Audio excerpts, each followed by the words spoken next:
दीप्ति गोयल और आप देख रहे हैं ट्रू इंडिया न्यूज। आइए रुख करते हैं अब खबरों की ओर। और आप पूरे ब्रह्मांड में छाए हुए हैं हिंदू, तो क्या हम ब्राह्मण जाति अपनी एक नहीं दिखा सकते हैं?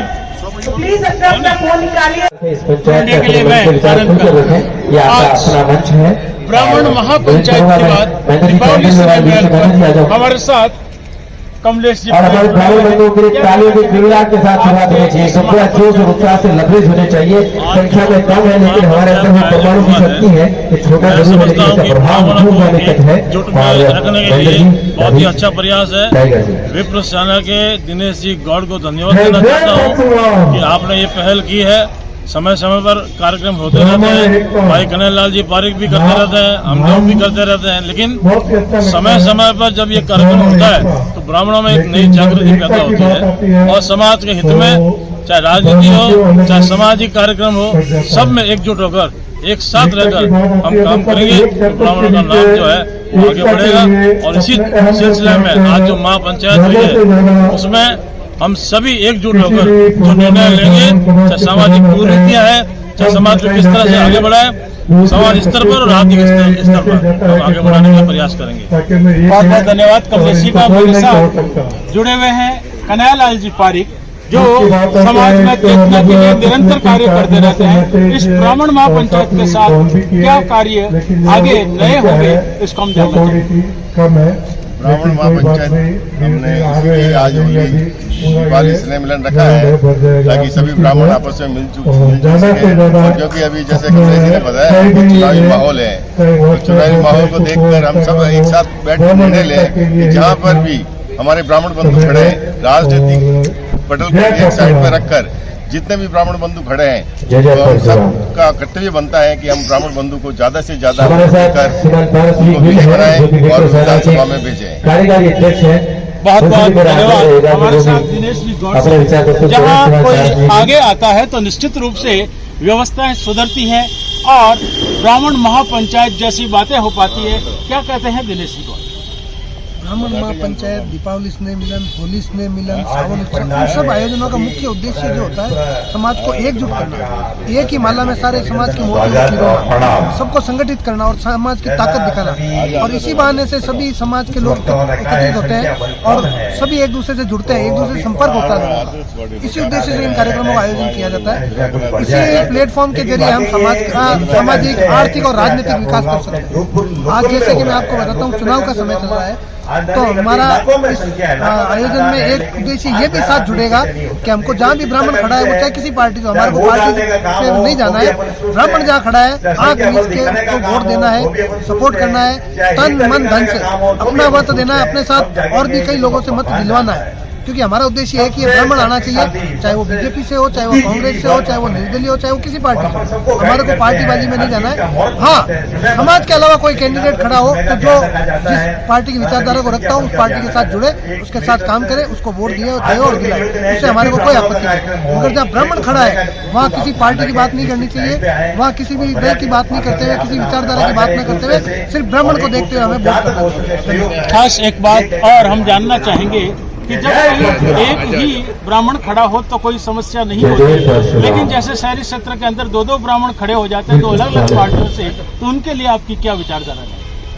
अगर पहला हमें ये देखना चाहिए, अगर ब्राह्मण खड़ा है और किसी सिंबल से खड़ा है तो पहला सहयोग हमें उससे करना चाहिए, क्योंकि उसको हमें मजबूत बनाना है। वो ताकतवर कैंडिडेट हमें निर्दलीय का साथ न देकर जो पार्टी से खड़ा है उसको, अगर दोनों पार्टी में ब्राह्मण को दिया गया है तो सभी ब्राह्मण स्वतंत्र होकर अपनी विचारधारा से मत दें, ब्राह्मण को मिलेगा और ब्राह्मण जीतेगा। बहुत बहुत धन्यवाद। बिल्कुल ऐसा विचारधारा जहाँ सभी का साथ, सभी का विकास, और जब ब्राह्मण की बात आती है तो पार्टी को पहले और फिर नहीं तो जो भी ब्राह्मण है उसको आगे लाने के लिए ब्राह्मण एकता जिंदाबाद, परशुराम जी जय जय परशुराम, जय जय परशुराम, जय जय परशुराम, जय जय परशुराम।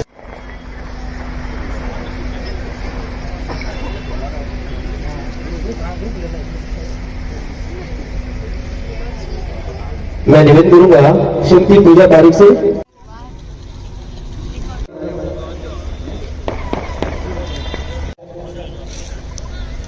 जय श्री गणेश। आपसे आग्रह करूंगा आप मंच पर पधारें।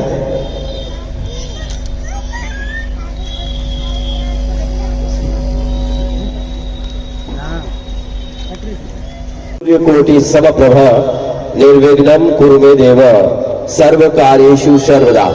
भगवान गणेश जी के चरणों में वंदन करते हुए आज हम दीपावली स्नेह में 2023 में आप सभी जो प्रबंधों का भारतीय जनता पार्टी के नेता श्रीमान कन्हैयालाल कार्यकर्ता ध्वनि से स्वागत करें। जोश उत्साह बरकरार रहे, आपका जोश और उत्साह, आपका संबल, आपकी तालियों की गड़गड़ाहट, यही हमारे व्यक्तित्व, हमारे विप्र बंधु को विधायक सामूहिक रूप से हमारे विधायक प्रतिनिधि विप्र बंधु हमारे लाडले श्रीमान देवेंद्र जी जोशी का माल्यार्पण कर उनको इस मंच से शुभकामनाएं प्रदान करें, आशीर्वाद प्रदान करें। ताले में थोड़ी सी कमी है, ऊर्जा यदि ज्यादा आ जाएगा तो सर्दी भी मिल जाएगी और जिस ताले में आवाज पहुंचनी चाहिए वह पहुंच भी जाएगी। जय जय परशुराम, जय। विनीता जी गौर महामंत्री गौर ब्राह्मण महासभा से आग्रह कि आप ही मंच।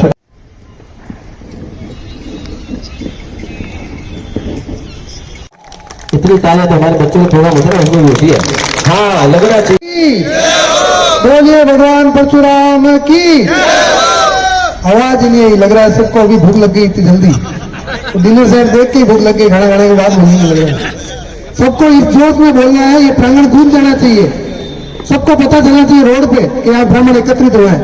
बोलिए भगवान परशुराम की। ये बात बोलिए भगवान परशुराम की। सर्वप्रथम मैं सभी मंचासीन अतिथियों का स्वागत करता हूँ, वह पधारे सभी विप्र बंधुओं को नमन करता हूँ। माताएं बहनें व विप्र साथी जो भी मेरे यहाँ प्रांगण में पधारे हैं उन सबका हार्दिक स्वागत, अभिनंदन। आज बड़ी विडंबना है कि कई पार्टियां हमारे समाज को अनदेखा करती हैं, ये आपने नोट किया होगा। तो हमें जिस पार्टी ने भी टिकट दिया हो, चाहे जिस किसी भी पार्टी ने दिया हो, जहां से भी दिया हो, हमें एकजुट होकर मतदान करना है, करवाना है। खुद का मत तो हमको देना है, मगर एक आदमी ये जिम्मेदारी ले कि हमको अपने बूथे पे समाज के अलावा 10 वोट और दिलवाने उस कैंडिडेट को। एक एक आदमी अगर 10 वोट दिलाएगा तो ऐतिहासिक। हार नहीं मानूंगा, रार नहीं ठानूंगा, काल के कपाल पे लिख। जय जय परशुराम। थोड़ा जोर से बोलोगे तो परशुराम जी की तरह धार मारना पड़ेगा आपको। ये विप्र सम्मेलन है, लगना चाहिए। जय जय परशुराम। ये हुई ना बात।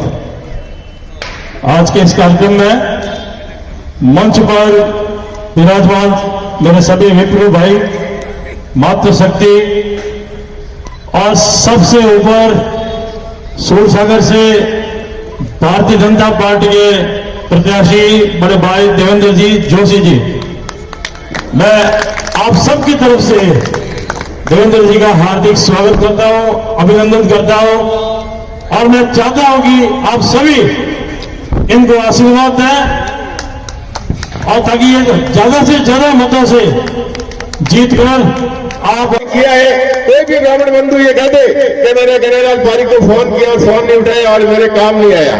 मैं हमेशा समाज हित के लिए दौड़ता हूँ, समाज हित के लिए दौड़ूंगा। मुझे पैसे का लोभ या लालच नहीं है, मुझे व्यापार का लालच नहीं है। आपकी दया से, भगवान परशुराम की दया से सब कुछ ठाट है, कोई कमी नहीं है। मैं समाज की सेवा के लिए तत्पर हूँ। मैं ज्यादा नहीं कहूंगा, मैं ज्यादा बोल दूंगा क्योंकि कड़वा बोलने की आदत है मेरे को। तो समाज बंधुओं जैसे ऐसे नहीं है जो पूजा पारी को टिकट दिया था, ब्राह्मण एक भी नहीं आया। जो बड़े बड़े नेता टिकट करते थे, हम ब्राह्मण के साथ है। मैं ब्राह्मणों को सोचता हूँ ब्राह्मण कहाँ जा रहा है, कहाँ नहीं जा रहा है, मेरे को तड़प होती है ब्राह्मणों को। तो कहते हैं मैं ब्राह्मणों का काम करूंगा, वो करूंगा। अब मेरे को ब्राह्मण संगठन में काम करना है, ब्राह्मणों के साथ ये करना है। अब आप उसके लायक ही नहीं हो, आपको जरूरत ही नहीं है। जब समाज को आपकी जरूरत थी तब तो आप आए नहीं, अब आपको समाज की जरूरत है। इसलिए मेरा निवेदन है देवेंद्र जी भाई साहब। दोस्तों, हमारे पास में एक बहुत जबरदस्त मौका आया है। ये कितना ही वोट बढ़ जाओ, कुछ भी बढ़ जाओ, ये पारिक साहब ने अभी कहा मोटे को घर से निकालना पड़ेगा। हम लोग सोचते हैं, हम सचोर वाली बात सोचते हैं कि यार मैं एक वोट नहीं दूंगा तो क्या फर्क पड़ेगा। साचौर में एक संत आए थे, उन्होंने कहा सुबह सुबह 4 बजे लगे आप इस कड़ा में दूध डाल देना। तो हमारे मेरे गले की हालत बहुत खराब है, फिर भी आज इस ब्राह्मण महाकुंभ में पधारे सभी मंचासी नतीजों का मैं अभिनंदन करता हूं, स्वागत करता हूं। सामने बैठे मेरे सभी विप्र बंधुओं का भी हार्दिक अभिनंदन है। और ये भारतीय जनता पार्टी ने जो मुझे टिकट दिया है, ये आपकी झोली में डाल के रख जा रहा हूं।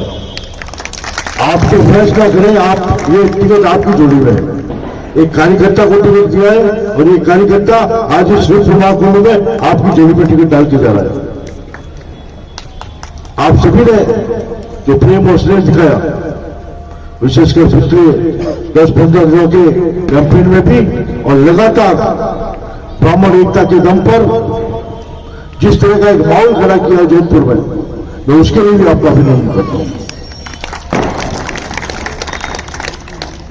निश्चित रूप से हम विजय की ओर अग्रसर है, लेकिन खाली ये हम जीत गए प्रत्येक विप्र बंधु को, क्योंकि विप्र बंधु में नेतृत्वशीलता है, ये समाज का नेतृत्व करने वाला व्यक्ति।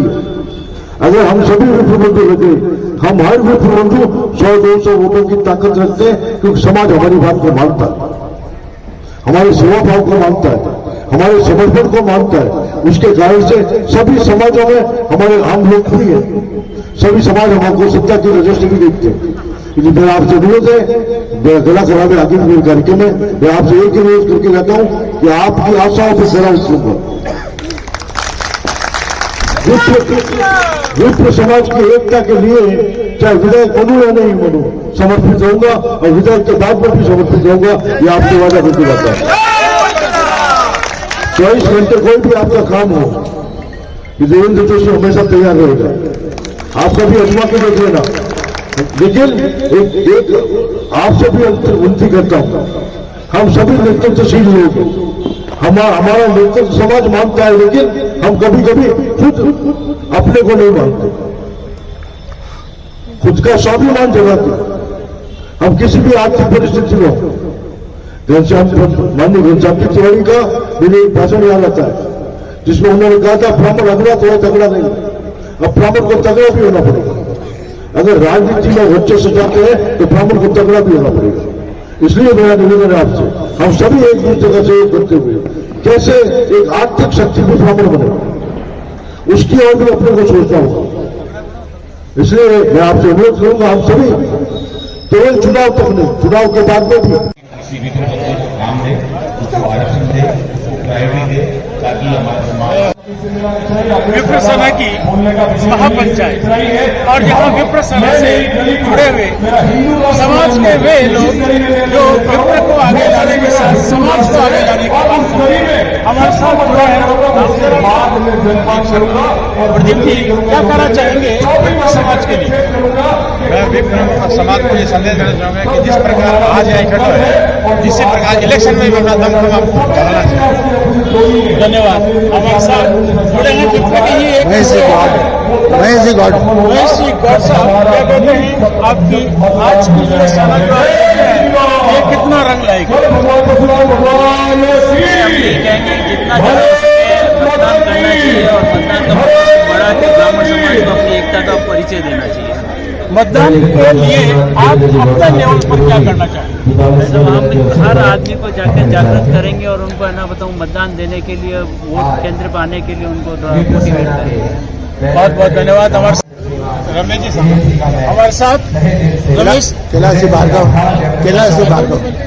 हमारे साथ कैलाश भार्गव साहब भी है, जहाँ समाज के निरंतर कार्य करते रहते हैं। क्या कहेंगे आज के इस कार्यक्रम?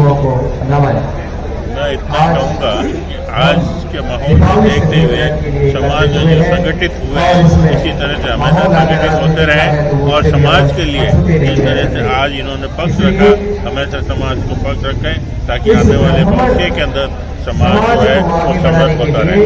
बहुत बहुत धन्यवाद। रमेश जी शर्मा हमारे साथ हैं। विप्र समाज से निवेदन है मेरा कि विप्र वास्तव में विप्र है और ये पूरे समाज को जाके रखने की आज यहाँ पर जो भी विप्र है जिस भी राजनीति में विप्र का होना अति आवश्यक है। बहुत बहुत धन्यवाद। हमारे साथ जहाँ भी विप्र बंधु जुड़े हैं केवल एक ही बात कहते हैं कि मतदान अवश्य होना चाहिए। अगर कहीं विप्र है तो सबसे पहले जिस पार्टी से उसको मत दे और अगर नहीं है तो फिर अपने मन से मतदान आवश्यक है।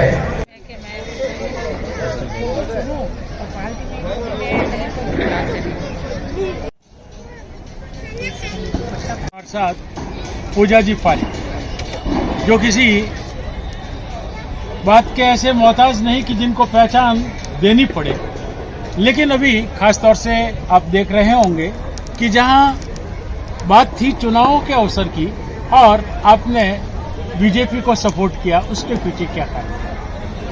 इसका कारण सिर्फ यही था कि कांग्रेस की जो तुष्टीकरण की राजनीति थी इसके विरोध में ही बीजेपी का समर्थन किया। हम ये भी जानना चाहेंगे कि एक बार जब आपने नामांकन दाखिल कर लिया उस समय आपके मन में ये नहीं था? नहीं, नामांकन जब दाखिल किया ना तब यही था कि निर्दलीय खड़े होंगे, तुष्टीकरण का विरोध करेंगे। पर फिर ये अचानक में समझ में आया, देखिए कि बीजेपी से जो दावेदारी कर रहे देवेंद्र जी जोशी वो ब्राह्मण है हमारे, तो जब अगर हम निर्दलीय से खड़े होते तो उनके वोट टूटते, इसीलिए ब्राह्मण का समर्थन के लिए और राष्ट्र हित में मैंने उनको समर्थन दिया और बीजेपी का दामन थामा। आगे जब बीजेपी आपको कोई अच्छा सा पद देगी तो उसके लिए क्या करेंगे? देखिए अभी तो मैं निस्वार्थ भाव से आई हूँ बीजेपी में, इसके लिए मैं अभी कुछ भी ऐसा नहीं कह सकती कि मुझे कोई पद दे कि मुझे आगे आने वाले चुनावों में टिकट दे। अभी सिर्फ मैं निस्वार्थ भाव से आई हूँ बीजेपी में, राष्ट्र हित में अपना सेवा करूंगी। 25 तारीख को होने वाले मतदान के लिए आप जनता से क्या अपील करेंगे? देखिए 25 तारीख को जो लोकतंत्र पर्व है उस पर मैं जनता से यही अपील करूंगी कि ज़्यादा से ज़्यादा अपने घर से बाहर निकले और 100% वोटिंग करवाए और बीजेपी को वोट दे ताकि राष्ट्र हित में हम काम कर सकें। धन्यवाद। बहुत बहुत धन्यवाद आपका।